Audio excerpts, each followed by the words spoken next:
Good morning. Welcome to the Unitarian Universalist Congregation of Venice, lovingly known as UCOV. Each one of you is welcome here today. We welcome all walks of life.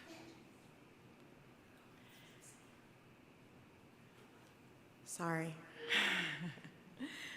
We're delighted that you chose to be with us either online or in person, and we hope you'll meet someone new, find something in today's service that inspires you. My name is Kathy Avery, and I will be your worship associate for today. If you'd like to learn more about UCOV and all we offer,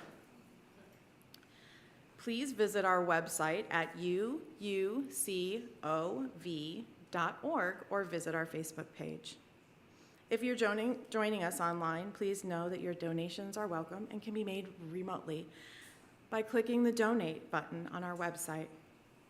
Anyone visiting us for the first time today that would like to say hello? Lily, would you mind grabbing the mic, please?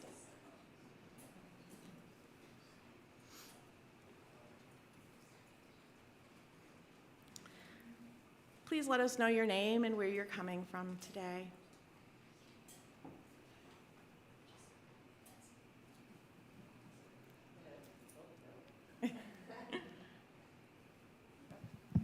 Hello. Hi. I'm Leah, and these are my two sons, Zachary and Kai, and we live down in South Venice area. Welcome, Leah, Zachary, and Kai. Who else do we have today? There we are. Thank you.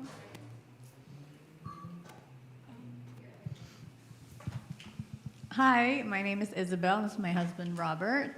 We just moved to the Palmer Ranch area and just looking for a church to join. Thanks. Thank you for joining us today. Anyone else today? Anybody joining us for the first time after a summer away? Oh, no? All right, thank you. All right, please take a moment to silence all electronics, and our service will start with the prelude.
Today's chalice lighting is For the Web of Life by Paul Sprecher. We light this chalice for the web of life which sustains us, for the sacred circle of life in which we have our being, for the earth, the sky, above and below, and for our Mother Earth, and for the mystery. Sorry.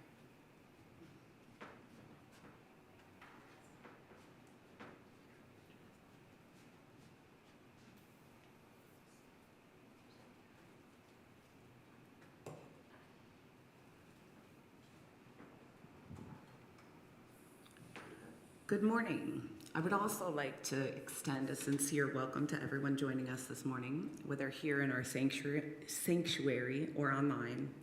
I'm Jody Luna, and I'll be your worship leader today. Just gonna say this, I haven't spoken in front of people in a few years, so got a little bit of nerves. It'll wear off. I used to do this pretty frequently, but it's been a few years. Thank you. Thank you for the encouragement. So I am Kathy's sister and her younger sister, and I have a background in architecture and education. And through architecture is what brought me to sustainable architecture and environmental architecture specifically. Through my studies, I was made aware of permaculture, which is what we're going to talk about today. And education is, I have taught architecture, interior design for many years. And in my doctorate degree, I kind of combined the two of them. And we're gonna talk a little bit more about what permaculture is and all of that. But just to give you a little bit of background, there's a lot more to it, but that's my professional side. If you'd like to get to know me personally, we could talk about that after. I invite you now to take a few moments to extend a warm greeting to the people seated around you.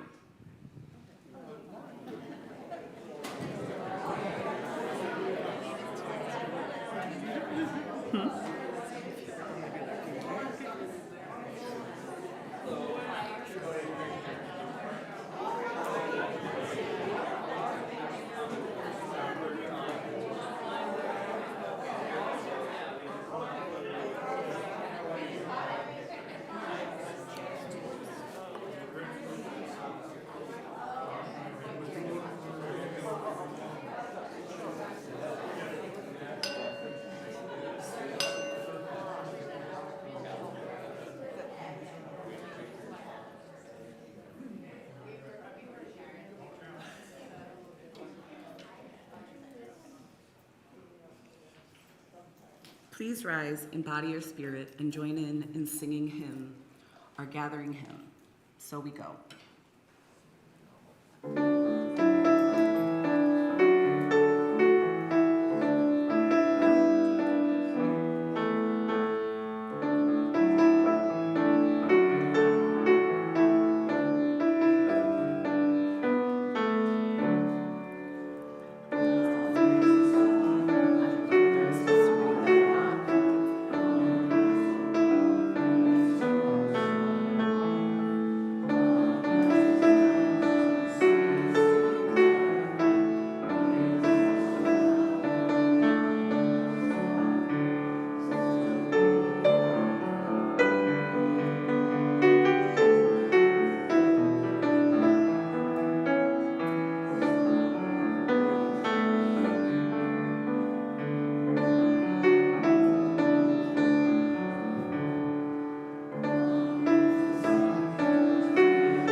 Now's the time Reverend Amy usually does our children's chapel, but I'm going to be doing a time for all ages called Blessed Are All Living Things by Maureen Killeran. For the blessing of animal companions, we give thanks. For the beautiful ones, those whose fur is silky and whose tails are long, whose feathers are brilliant, or whose voices are splendid, we give thanks. For the frantic ones, the runts and the hungry, who run for a food bowl or a pat as though life's last possible gift, we give thanks. For the obnoxious ones, the heads that butt against us as we're trying to sleep, the bodies that refuse to learn discretion as they make digestive gifts, we give thanks. For those who bark and purr and growl and mew, for those who squeak and squawk or snarl or hiss, we give thanks.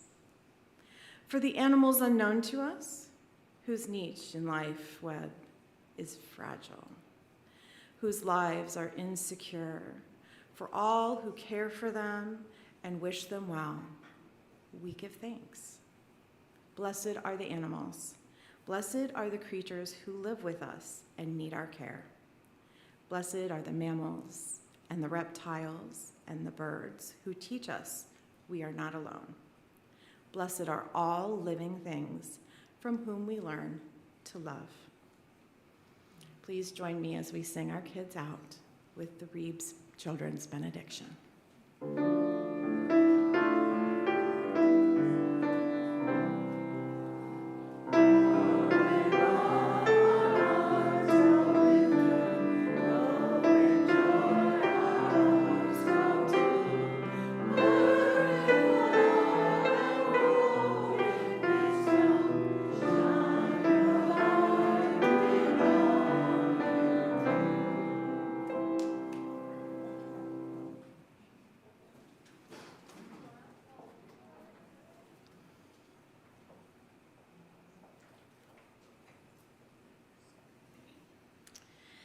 Giving is a sacred practice. When we give to your church, you also receive. Our offering words are offered with levity because giving should always happen with a smile. A new pastor was visiting in the homes of his parishioners. At one house, it seemed obvious that someone was at home, but no answer came to his repeated knocks on the door. Therefore, he took out a business card and wrote Revelation 3:20 on the back and stuck it at the door. When the offering was processed at the next worship service, he found that his card had been returned. Added to it was this cryptic message, Genesis 3:10. Reaching for his Bible to check out the citation, he broke up into gales of laughter. Revelation 3:20 begins, "Behold, I stand at the door and knock." Genesis 3:10 reads, "I heard your voice in the garden, and I was afraid, for I was naked." Now we will pass the basket as Lisa plays our offering music.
The church is not the building, but the people.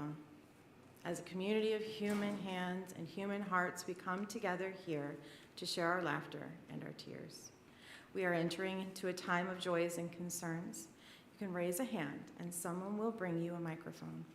Please share information only with permission.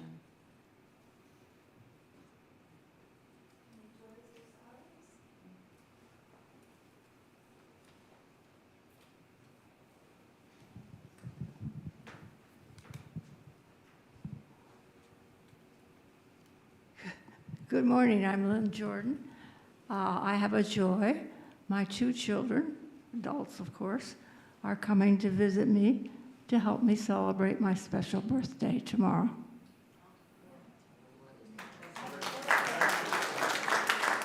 I've been requested to say what age. 90.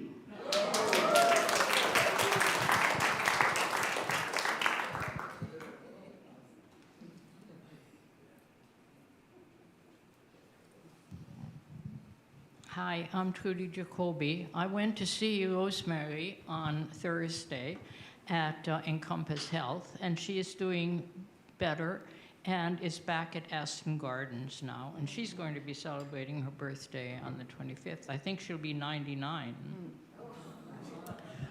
And I was remiss, I was asked to announce that there is a card you can sign. There's plenty of room on the back, on the patio, please. We've now had 90 and 99. Anybody going to top that? Any other joys or sorrows today?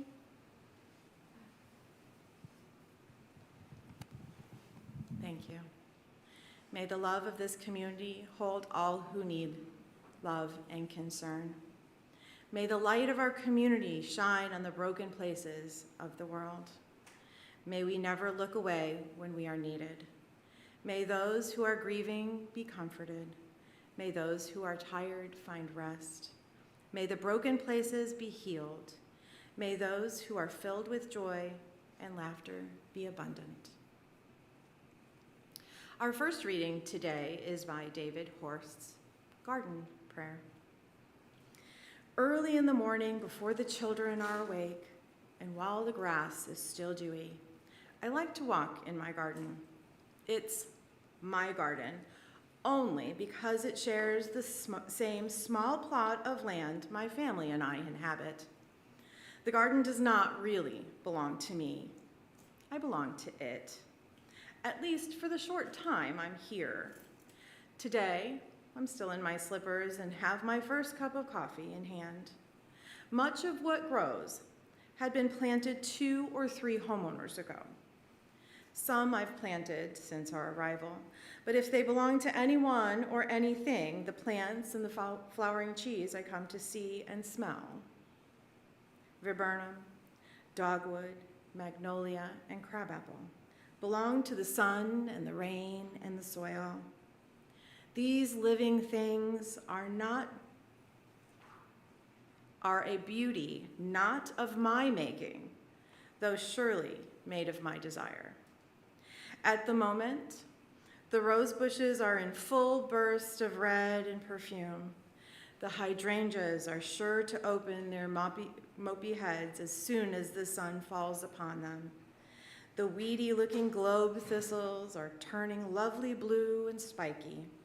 The foxglove, however, rules the garden. Its central stalk is 5 feet high and heavy with pink scoop-shaped blossoms, with charming freckles inside. I'm awed by the abundance. I'd intended to walk the garden simply to observe and wonder. But there's a weed that must be pulled, a stray stem that needs to be pruned, a blossom drooping and fading that should be snipped, not snipped. So I set down my coffee cup on the back porch, grab a small pail, and go to work. I end up with muddy hands, wet slippers, and a pail full of weeds and trimmings. Why can't I simply observe and wonder? Won't the beauty of my small garden world survive without me? I step back to the porch to retrieve my coffee, now cold, stamp the dew off my slippers, and take one look back at the garden. before I return into the house. The garden is no more beautiful now than when I first arrived. My weed pulling, pruning, and snipping haven't really improved the garden, nor made that much difference as far as I know. It's like a prayer. The words I speak don't really change anything, but I know they change me.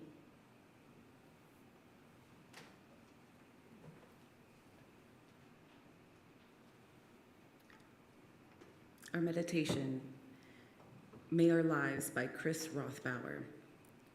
May our lives be reflections of the beauty, peace, and joy that is possible in the world.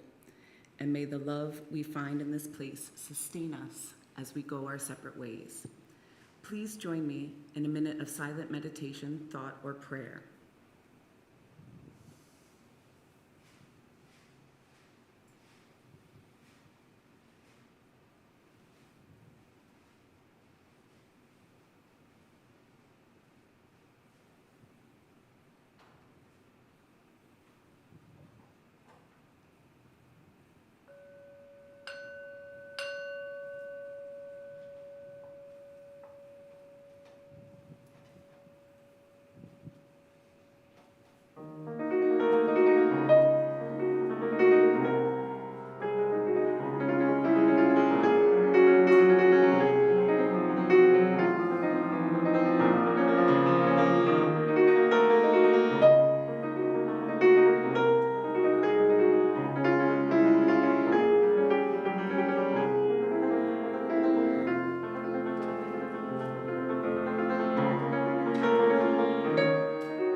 Our second reading today, All Our Relations by Gary Kowalski.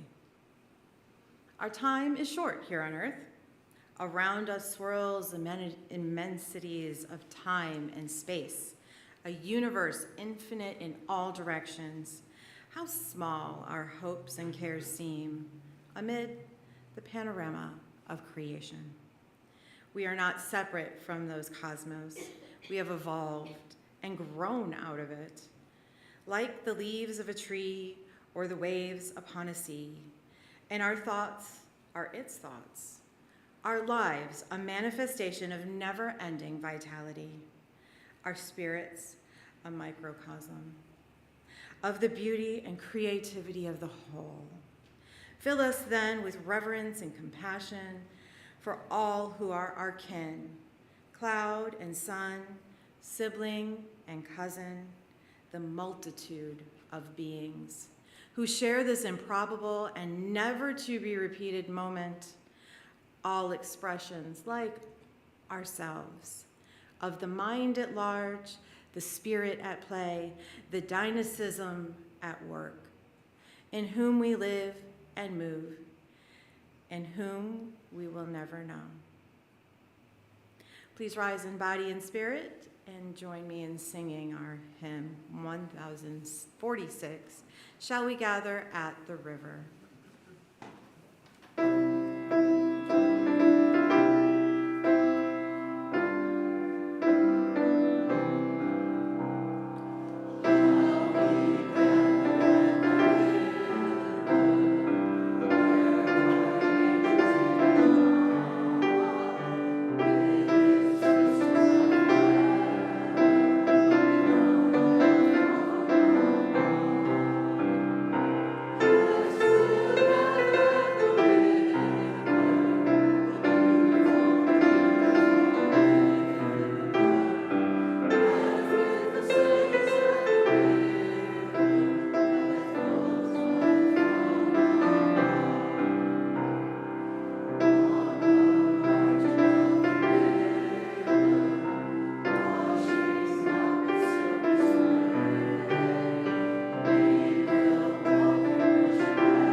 How many of you have heard of permaculture? I know you have. I think somebody told me that there's a permaculture design for the property, right? No? Green Sanctuary. Green Sanctuary. So how familiar are you on let's say, know of it? Raise your hand if those of you that have heard of it. Are you very familiar? No, just have heard of it, peripherally, right? Okay, so let's talk about what this is. How do I advance the slides? Thank you. So the next slide. Okay, so permaculture is really a contraction of two words, permanent and agriculture, and it was started by this two guys really in Australia, Bill Mollison and David Holmgren, and really it's stuff that we've been kind of doing, and they started to document it, and it specifically started about our natural environment. And what they did is they put together this system and they created a set of principles and ethics that will help you design the system. So permaculture, creative design process based on whole systems thinking, okay? So permanent agriculture, that's the contraction, permaculture. All right, so that's David Holmgren Bill Mollison. Ideally, basically, it's kind of like a closed loop, sustainable system. So your wastes become resources, all of those things, your yields increase, your work is minimized. Yeah, maybe at the beginning of this whole thing, it's a lot more work, just like anything getting going. There is a lot more work at the beginning of anything, but the idea is that long term, you're moving. It's less work in the long run. And ultimately, we're restoring our natural environment. So just a couple pictures that I have here. I did my permaculture education at Midwest Permaculture. I'm a recent kind of transplant of a really young snowbird type, but I travel back and forth between Chicago and Florida. And so I just kind of started doing this in the last couple years after the pandemic. And so most of my training and everything was in Illinois and Midwest Permaculture. So this is just kind of an example of what you're gonna get in the long run. So the picture on the left is the home of Midwest Permaculture, typical suburban property. And this was about, I'd say 2007. So I did my permaculture design courses in 2007, and we had just started to build, like in our design course, we just started digging the ground and like laying the pathways for what comes on the right side. And you could see the big difference, right? This is now, so 2023. Somebody else could do the math. I don't do math in my head. But so you could see the many years later and what's happening. Most of what's in there, he says about 55 species of plants, primarily edibles. Okay, so that's the other thing, is that yes, it could look like that, but they're all edible medicinal plants. They are going to do something for you and not just be ornamental. So if they are ornamental, they are, attracting pollinators and that sort of stuff. So every plant in there has a function. You could also take it to this scale. I just wanted to show you because there is some farmland around here, and it's actually pretty close if it's not that far away from the suburban areas. And that's a permaculture designed farm. And you just take the design principles and apply them, and you could see how fruitful that land is compared to like a monoculture. It's okay, I talk loud, so for most of our cropland is all, from the Midwest, corn and soybeans, right? So here, what do we have here? What kind of crops do we have here? Fruit trees, strawberries, but when you go to those farms, all you see are strawberries. All you see are blueberries. All you see is citrus trees and one type of citrus tree. There's nothing else there. So this 5-acre farm probably has thousands of species of plants, okay? Edibles, and these farms actually make money for the couple that lives on it. Next slide. So I'm just gonna set this up a little bit, this video clip. Bill Wilson was my teacher, and he talks about permaculture in a way that really I could duplicate his words, I could say them, but he really talks about this. And this is an Instagram clip that he was, it's almost kind of, he's talking about Midwest permaculture and what we can do, but I want to play that clip so you could hear what he has to say about permaculture.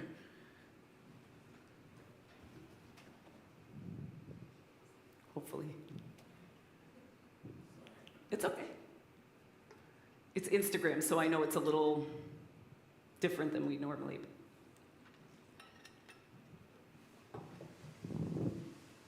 We, as citizens of this world, participate in things such that when we die, we've left the planet in better condition than when we arrived.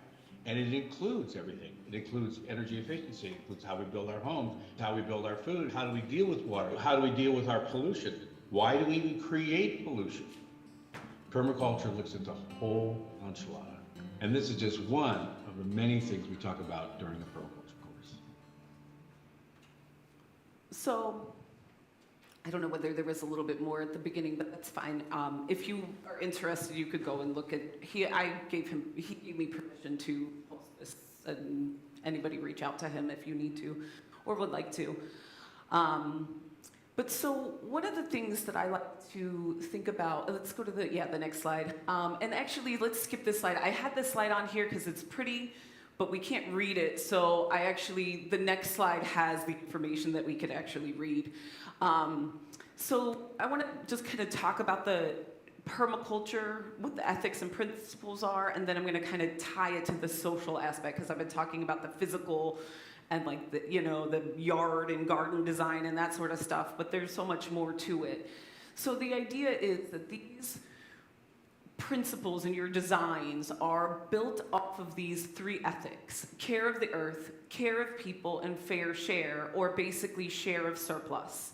Okay, so if I'm on my property and I'm growing a whole bunch of mangoes, and the person next to me, my neighbor, has a bunch of bananas, instead of letting my mangoes go to waste or getting sick of mangoes, which I don't know, I could never get sick of mangoes, but, being done with them for now and letting them go to waste, I share my mangoes and they share their bananas, right? So that's, or another way to look at this is to share with nature. So one of the things that I realize in our garden as we grow is birds like to eat a lot of my seeds, and they take them before they even grow. So you just plant extra. So I'm sharing my resources with them. I'm making sure that I'm feeding them, and I'm going to end up feeding myself. So I think about that in the design and all of my thoughts as I build my property in my yard. So the permaculture principles, there's 12 of them. And ideally, we're going to start by just observing and connecting, looking at our property, looking at the people and our resources, what's available to us, what we have, is there a lot of water over here? Do we have a lot of people that can help at this time of the year? And then we can plant and make sure that we have people to help us. And I want to talk about the social permaculture. I might go, is it possible to go back and forth? I'm not a linear person. Oh, thank you. Yeah, I shouldn't light myself on fire. It'll be a really dynamic presentation then. So the next slide will talk about the social aspect of it, but I do want to talk about, if we could go back after I'm done talking about this slide. So let's go to the next slide, and we're going to talk about the social aspect. One of the things that I did in my research and my studies is I've taken these permaculture principles and I've applied them to other aspects of design, right? So I'm an educator. And one of the things I did is I designed a sustainable design course, and I applied these permaculture principles to my curriculum design as much as I could. So the idea that I have, and other permaculturists, I'm not the only one, is this social permaculture where we take these principles and ethics and we apply them to our lives and to our work environment, our whatever environment we go to, our home environment. It could be a physical part of it, but it's also how we work together as a community. And so because permaculture is about relationships primarily, and It's about working cooperatively together in the environment. So we can apply that to people as well, right? So just like we want to have diversity, and that's one of the principles is use and value diversity. We want to have diversity in our garden. We want to have pollinators. We want to have nitrogen fixers. We want to have food plants. We want to have herbs. We want to maybe grow some medicinal plants so we can make some tinctures. We have that in our garden when we see that. What about our work environment? You know, it's the same exact thing. If we have a team of people working on one thing together and they're all good at the same thing, what are you going to get? Why not have a team of people that have all the different, different things that they can bring to the table, and we can have a cooperative environment? So when you fight nature, it's very hard, right? You notice that those weeds that are in your garden, you're constantly pulling them, right? And I don't like weeds. I actually don't like this grass either. This grass is a weed to me because it does nothing for me. It's not going to give me any, I'm not going to be able to cut it and make any tinctures from it. I'm not going to get any medicinal. It just makes me sneeze and itch. Really, that's just what it does. And that's, there are some invasive species that we want to kind of get out. But for the most part, other plants, when you let your grass, if you don't mow your grass, you'll get that like Florida snow, right? That's beautiful to me. When you look at your grass and you get that Florida snow, that's not intended to be part of your yard. That's something that kind of came in and flowered unexpectedly. And nature will take over. And if you fight it, if you keep fighting it, it's a lot of work, it's a lot of energy, instead of just flowing with nature. Just like, in Chicago, they like reversed the direction of the river, right? That's a lot of work. Not sure why we did that. But, I mean, there are reasons, and I do know the reasons, pollution, all those other things. But it's a lot of work to go against nature. So we want to try to use our renewable resources and regenerate, okay? So let's go back to the last slide, please. So these permaculture principles, I don't know how much time I have. Okay. So these permaculture principles, some of them are easy to apply to our social aspect, right? To maybe our work environment, our home environment, even our worship environment.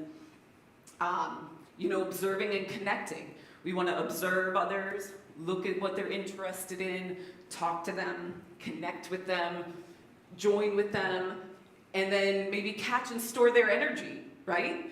And it kind of seems weird to talk about a person like that, but my energy that I know towards designing of this can be used with this person's knowledge of local plants and that sort of stuff, and we can, or whatever we're doing, we can kind of come together and feed off of each other's energy, okay? Obtaining a yield. Again, we want to make sure that we're fruitful. Our garden is producing, our work are producing, we have regulation, self-regulation and feedback. This is a big thing. In the Midwest, we have this big, long winter season. And here, we have a big, long summer season that it's really challenging to grow things this time of year. If you look at your yard, you're like, okay, at 104 degrees out, I'm just gonna hopefully plan that, nothing gets scorched. And it's kind of the opposite, it's just inhabitably cold up north. So you have this time where you can look at your life, or look at your yard, you regulate, you get feedback, you say, this part was not so successful. So we could do this the same way in our social environment too, that when we're done with the project, we look at the project. This is one of the things that I know, working on teams and that sort of stuff, working in the school environment, unfortunately, in an education environment, we should be reflecting and improving, but I know a lot of times we kind of get caught up, oh, the next project or the next semester, the next quarter is here.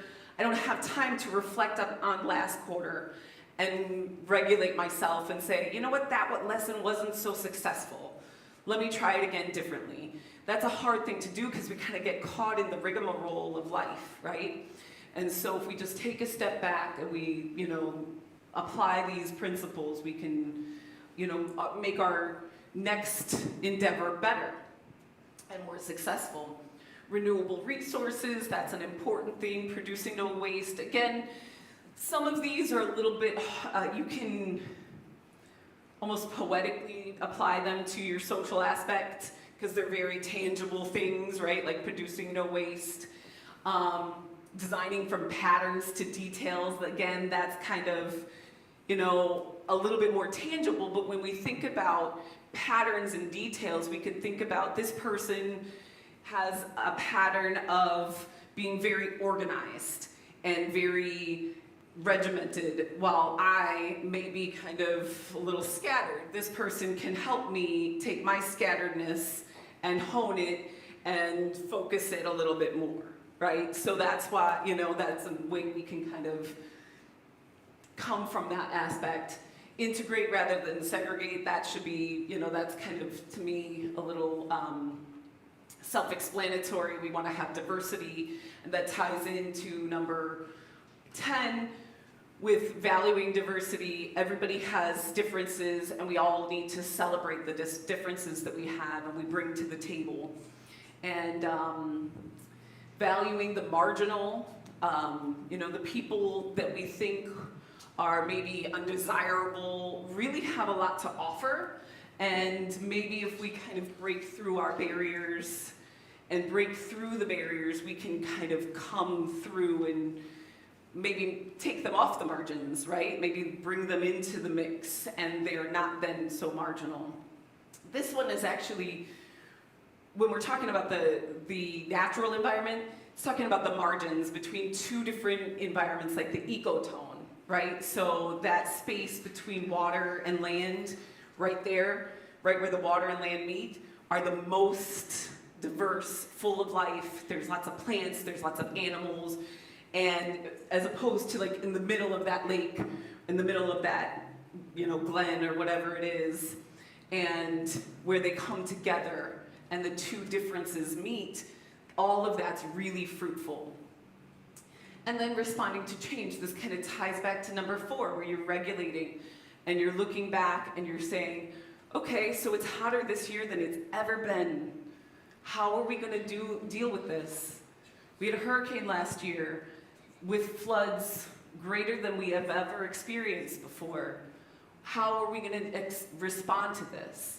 And how can we manage in this ever-changing environment and actually become a community while we're doing it?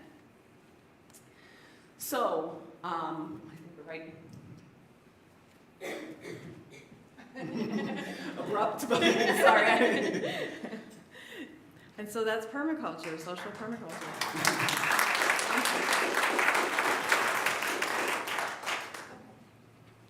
Luckily, we have already started that.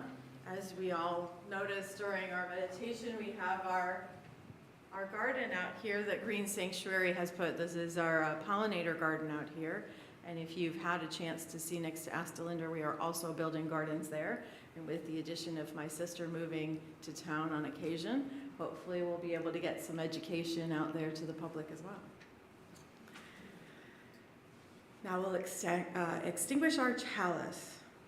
So Are We Bound Together by Elizabeth Lerner McClay. As drops of rain that find each other and build to become a track, a rivulet, a stream, a river, a sea. So are we drawn together. So are we fortunate to find each other. So are we bound together on this shared passage toward an unknown ocean and eternity.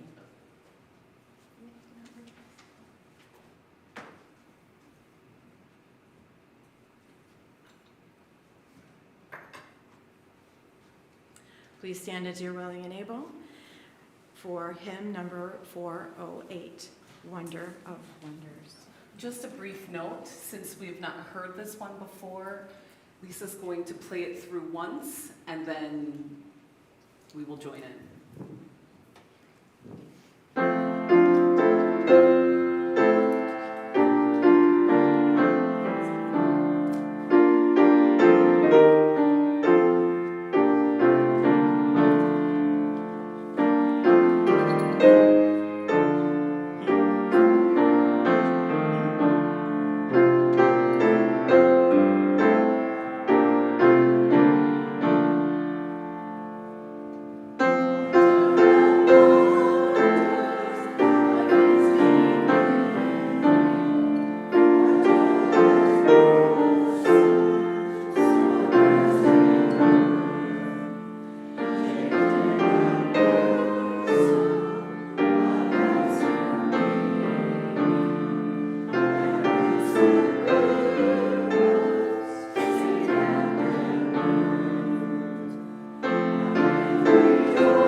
All Water is One Water by Mel Hoover and Rose Eddington. Water unites us. All water is one water, shape-shifting as it goes on in its unending cycle. The stream we gather by unites us with all the waters of the world, for all of life depends on water. That's why this common, everyday element on which our very lives depend is sacred. In our thankfulness for water, let us remember to honor, cherish, and care for us, for our own lives, for all life touched by water, and for those who come after us. Now we'll sing our postlude, May Love Surround You. I do believe we still hold hands, is that correct? Yes.